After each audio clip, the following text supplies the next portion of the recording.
It's October 19th, 2013. I'm Michael Moore, and I'm not today's Banksy installation. Or am I?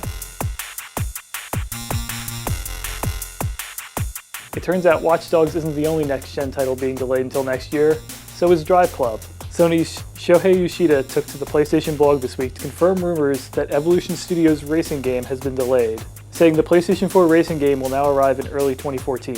DriveClub will be a truly innovative, socially connected racing game, but the team requires more time in order to deliver on their vision, Yoshida said. Sony announced earlier this year that a version of DriveClub was going to be available free to PlayStation Plus subscribers at launch.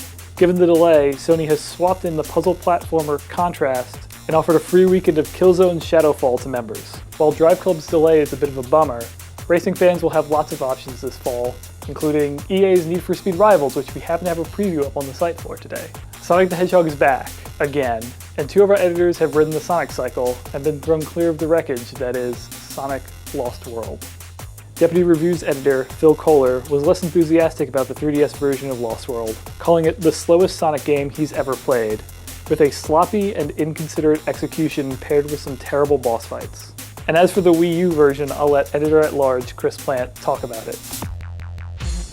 I genuinely fell in love with the first third of Lost World. I do that a lot with Sonic games. The early stages are fast and full of branching paths. There are hidden locations and breakneck straightaways and lots of color. I mean, how refreshing is it to play a game like this, you know? That's bright and makes full use of the rainbow. But gradually things slowed down in Lost World, and the initial fun was spoiled by frustrating difficulty spikes and tedious 2D level design that culminated in one of the most maddening series of boss fights of recent memory. Please refer to my live journal for my own thoughts on the subject, including exciting new fan art.